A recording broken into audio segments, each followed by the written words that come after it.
I had one hell of a week dealing with some potential clients who were a giant pain in the ass and ended up being downright rude.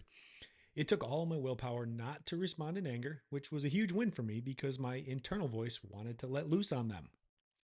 In this episode, I want to share an important and transformational concept that took me way too long to learn. The clients you say no to are more important than the ones you say yes to.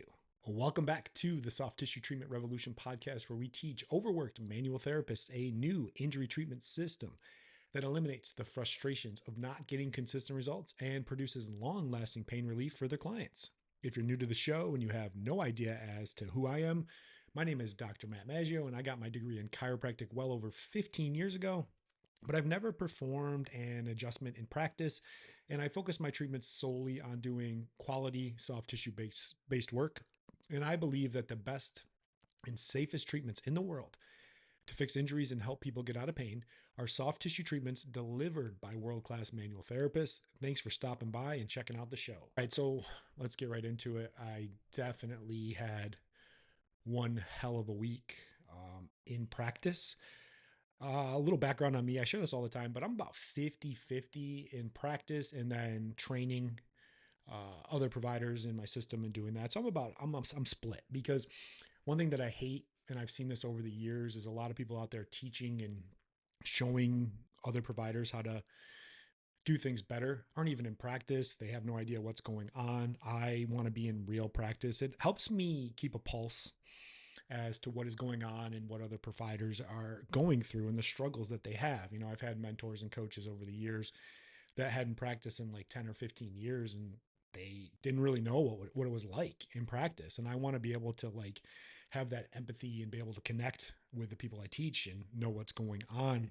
So every once in a while, I try out some marketing campaigns. I like to do some social media stuff, specifically on Facebook and Instagram, really just to share with other providers who are learning with me some things to help get some marketing out there and do it. You know, I'm always trying to put myself in their shoes, you know, how to do the ads, how to run the ads, and how to follow up with the client because we don't learn any of this stuff in school. And then half these people out there in these marketing agencies and these companies, they're really not doing anything. They're just taking your money. You know, the one thing I always say that there's two things that you should never outsource in your business, and they're actually the lifeblood of your business, which is marketing and sales.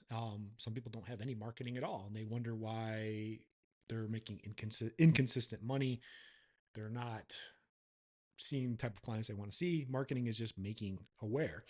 Now, I do these marketing things and they work pretty good. I still think, ads are a little more expensive than they used to be, but they're still pretty darn good. Basically on Facebook and Instagram, I can spend about $20 and I can get my ad in front of like 1,000 people. It's pretty good. It's better than going to an event and doing stuff like that. So I do get traction. What I share a lot is just like examples of me doing treatment, explaining what the problem is. I follow a system called like problem, agitate, solve, where it's like, hey, here's this problem. This is how we fix it. Hey, reach out and request a no charge consultation. So that works really well. The key though is also following up with them once they submit their information. I have them submit their name, their phone number, their email, and we reach out to them through a text messaging sequence to get them to potentially get on a call with me and talk about their problem, about what's going on. Follow up this week. I do all my own follow up. I do have staff that does that for me as well, but every once in a while I just get in there to see what it's like and, following up with people. A lot of people don't even follow up. Maybe you get someone that reaches out and they're interested in what you do and they ask like one question and you write them back and they don't follow up and you're like, I guess they're not there anymore. I keep going and going and going until they tell me to stop because they raised their hand and said they needed help. So something happened with my ads. Facebook made all these changes recently. I think it's called like the Andromeda update or whatever it is, but they're really doing a lot of like AI stuff and trying to like get your ads in front of more people. So usually when I run an ad, I like to work with people anywhere from like 30 to about 55. It tends to be the sweet spot of the type of people that I want to work with. But Facebook had this new thing where they're like reaching your ads out to more potential people that could buy or are interested. So I got like a bunch of leads and people reaching out, but they ended up being a bunch of older people. And I got these two really mean, I guess, old ladies. They were like at least in their 70s because they were yelling at me about taking Medicare and how I had to take their insurance. They're even like, what do you even do? How can you help?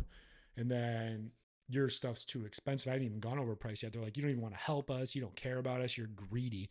So it didn't go well to start. And they kind of just lead with that.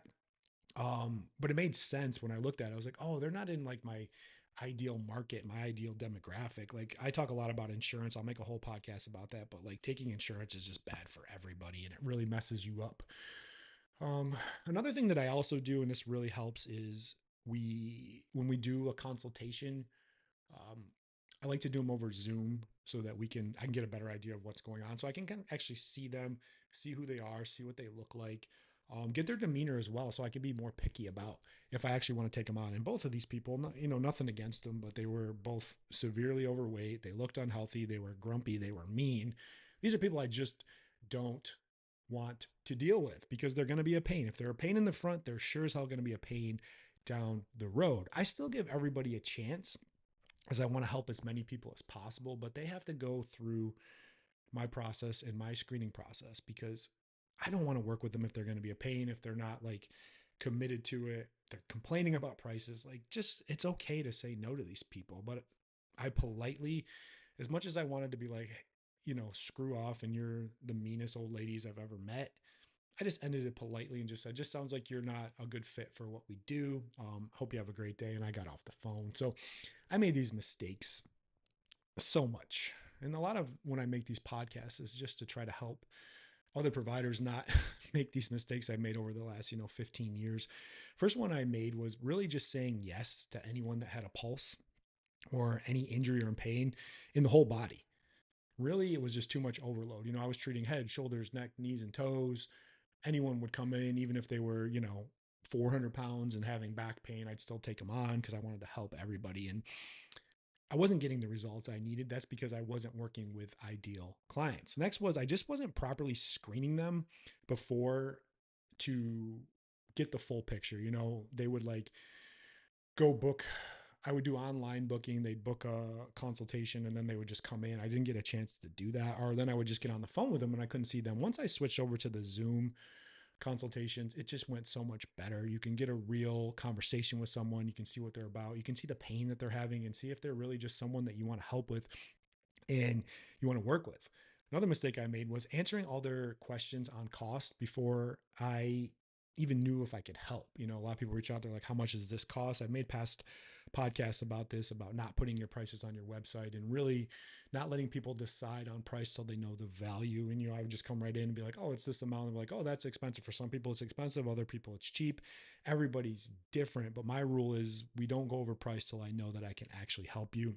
So how did I fix a lot of these issues with some painful lessons and insults from clients? First is I took control of the frame. As I said before, in any interaction, social interaction, someone has to be the alpha, someone has to be the beta. And the person who is asking all the questions is usually the alpha, and then the person answering is usually the beta. And a lot of times what happens with these clients is they ask you all the questions and then you're just kind of on your back heels, like trying to like navigate that and see it through. But I just stuck to that rule. We don't talk about price until I know I can help. So I need to ask them a series of questions. I need to be qualified. They have to be in the realm of what I do. And I don't answer the questions till I know. And I always say it'd be completely unfair of me to give you a price before I ever know if I can help. In all honesty, anyone that gives you a price over the phone or Zoom before they ever know if it can help is never going to be able to fix your problem. Next is I really focused on qualifying them, specifically what I treat. So for me in my clinic, I only treat neck, headaches, upper back, shoulder, and arm pain. The client has been dealing with the problem for at least 6 months and seen two other providers. That shows me they've been dealing with it a while. They've taken action. They're in pain and they're in my specialty of what we do. Then we do the mandatory consultation over Zoom so I can get a better idea of them and see what their health and demeanor is and if it's someone I want to work with. Next is I stuck to a process and system. Whenever they tried to take control and didn't want to participate as we went through, I politely ended the call. never mean about it. Just said, just sounds like you're not ready to go through the process. Totally fine. And we got off the phone. Next thing is, and this is probably the most important, is I got so good at what I did and I specialized in that. And then I switched really from me needing the client to the client needing me. I always say this: specialists get paid 10 times more than generalists. And a lot of manual therapists make this mistake is they want to treat the entire body. And that's a lot. I learned from the orthopedic model, like, hey, be good at like one or two things and be that specialist. It's going to give you more clout and I guess respect from the client because you truly are an expert in what you do.